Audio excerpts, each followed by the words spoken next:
Welcome to ABC campus. आज हम company law के सब्जेक्ट में आई कैप के स्प्रिंग 2022 की अटेम्प्ट से एक पास्ट एग्जाम का क्वेश्चन डिस्कस करेंगे जिसका टाइटल है वायलेट लिमिटेड। 10 मार्क्स का ये टोटल क्वेश्चन है।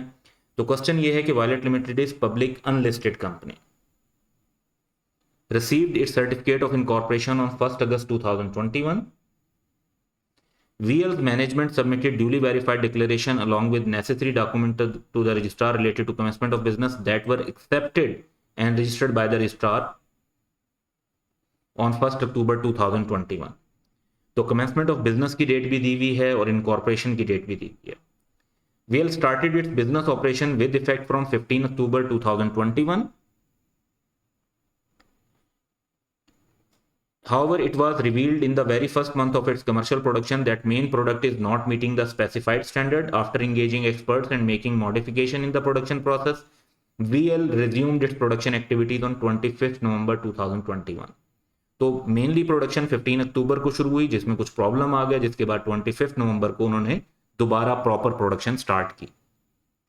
V L closes its financial year on 30 September under the provision of companies act. अब हमने रिक्वायरमेंट्स को पूरा करना है। तो जो बैकग्राउंड इंफॉर्मेशन है उसमें अगर हम देखें तो हमें incorporation date, commencement of business की डेट, एक्चुअल ऑपरेशन कब शुरू किए, फिर ऑपरेशन रुकने के बाद दोबारा रिज्यूम कब किए और उनका फाइनेंशियल ईयर कब एंड होता है, ये बातें बताई हुई हैं।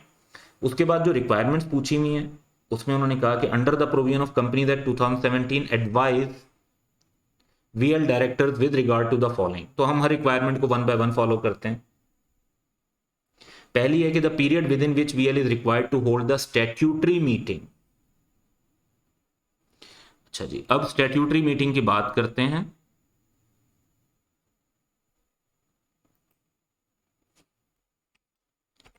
तो पार्ट ए सॉल्व करना है हमने।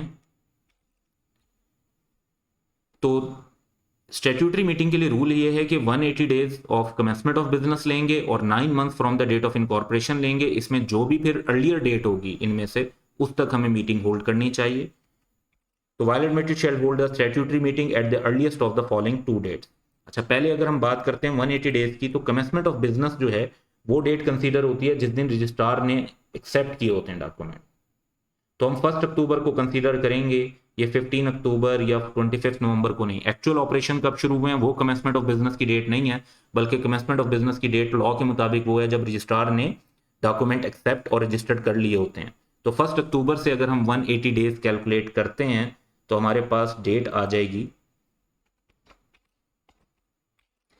29 मार्च 2022। तो within a period of 180 days from the date at which VL is entitled to commence business, जिस दिन रजिस्ट्रार ने एक्सेप्ट किए 1 अक्टूबर, उससे 180 डेज 29 मार्च को पूरे हो जाते हैं। फिर हमें इनकॉर्पोरेशन से 9 मंथ का टाइम लेना है। इनकॉर्पोरेशन की डेट है 1 अगस्त 2021 की।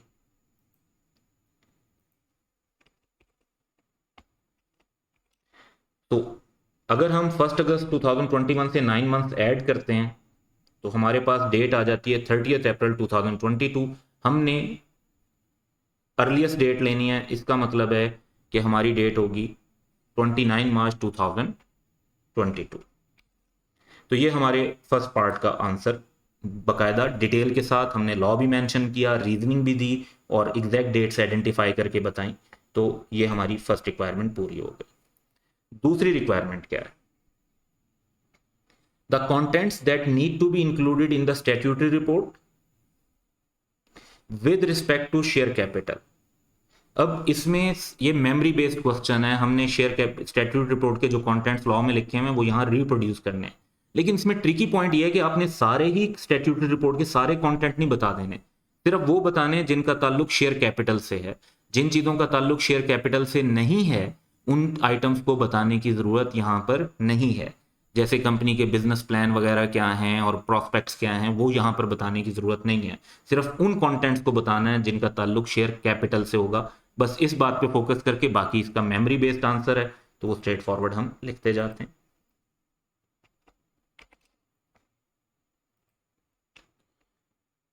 So following are the contents that need to be included in VL statutory report with respect to share capital। हमारा फोकस जो है वो प्रिसाइजली शेयर कैपिटल पर है। सबसे पहले तो हमें बताना है कि टोटल नंबर ऑफ शेयर जो अलॉट किए हैं उसमें डिस्टिंग्विश करना होता है जो अदर देन कैश की हों और उनकी कंसिडरेशन क्या थी, यानी लैंड के अगेंस्ट किए हैं, बिल्डिंग के अगेंस्ट या प्लांट एंड मशीनरी के अगेंस्ट। फिर टोटल अमाउंट जो हमें शेयर्स की अलॉटमेंट से रिसीव हुई होती है वो बतानी होती है, total amount of cash receive by VL in respect of all the shares allotted. फिर हमने बताना होता है कि रिसीट एंड पेमेंट के अंदर के कितने पैसे जो हैं वो शेयर्स से आए हैं, और खास तौर पर इसमें प्रिलिमिनरी एक्सपेंसेस का अकाउंट या एस्टिमेट भी देना होता है कि शेयर के इशू या सेल पर जो कमीशन और डिस्काउंट जो बनता है प्रिलिमिनरी एक्सपेंसेस में वो कितना बनता है। तो रिसीट एंड पेमेंट में रिसीट फ्रॉम शेयर्स, कमीशन और डिस्काउंट जो शेयर से रिलेटेड है वो बताएंगे। इसके बाद जो फर्दर ये कि पर्टिकुलर्स ऑफ ब्रोकरेज और कमीशन जो डायरेक्टर, चीफ एग्जीक्यूटिव, सेक्रेटरी या अदर ऑफिसर्स को पे किया होता है शेयर से रिलेटेड, वो भी हमें बताना होगा। The particulars of any commission और ब्रोकरेज पेड और to be paid in connection with the issue of sale of shares, जहां पे कोई भी director, chief executive, secretary, officer या ऐसी प्राइवेट कंपनी जिनमें ये लोग डायरेक्टर हों वो इन्वॉल्व होगी, उसके बारे में बताना। फिर एक चीज़ जो प्रिसाइजली डायरेक्टली तो स्टैट्यूटरी रिपोर्ट के अंदर नहीं, लेकिन उसके साथ ऑडिटर की रिपोर्ट जो हम अटैच करते हैं उसके अंदर मेंशन की जाती है, वो ये कि स्टैट्यूटरी रिपोर्ट के साथ ऑडिटर्स की रिपोर्ट अटैच होगी, अकम्पनीड बाय रिपोर्ट होगी, so far as it relates to the shares allotted by it, cash received and to the correctness of such allotment and receipt of cash. तो auditor की report भी क्योंकि इन matters को cover कर रही होती है कि शेयर जो अलॉट हुए थे वो कितने थे और जो अमाउंट ऑफ कैश रिसीव हुई थी वो कितनी हुई थी, तो उस हद तक जो है वो उस रिपोर्ट में उसका भी रेफरेंस होता है, तो वो भी इसके साथ ही अटैच होती है, तो इसको भी हम मेंशन करेंगे। तो आप नोटिस करें कि हमने टोटल 5 पॉइंट्स मेंशन किए हैं जो कि सिर्फ शेयर कैपिटल से रिलेट करते थे। एक्चुअल कंटेंट्स जो होते हैं शेयर कैपिटल के अलावा वाले भी हैं जो कि स्टैट्यूट रिपोर्ट के सेक्शन में मेंशन है, हमने सारे के सारे यहाँ पर मेंशन नहीं करने थे। तो अब नेक्स्ट पार्ट की तरफ चलते हैं।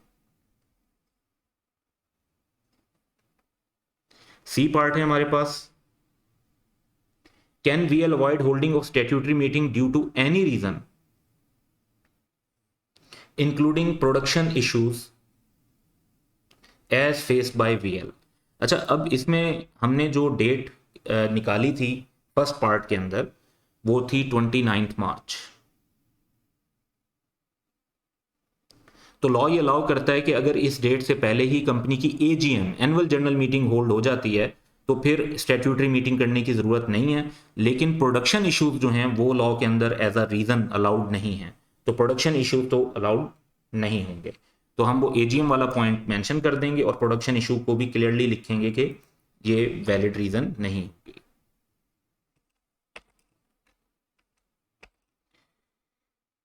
VL could avoid the requirement of holding statutory meeting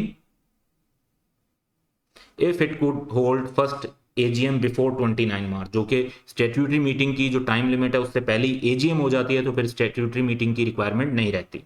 However, same could not be avoided on any other reason including production issues। तो प्रोडक्शन इश्यूज जो हैं वो वैलिड रीज़न नहीं है और उसके अलावा भी कोई वैलिड रीज़न नहीं है, सिर्फ लॉ ने AGM वाली सिचुएशन के अंदर अलाउ किया है कि इस सिचुएशन में आप ऐसा कर सकते हैं।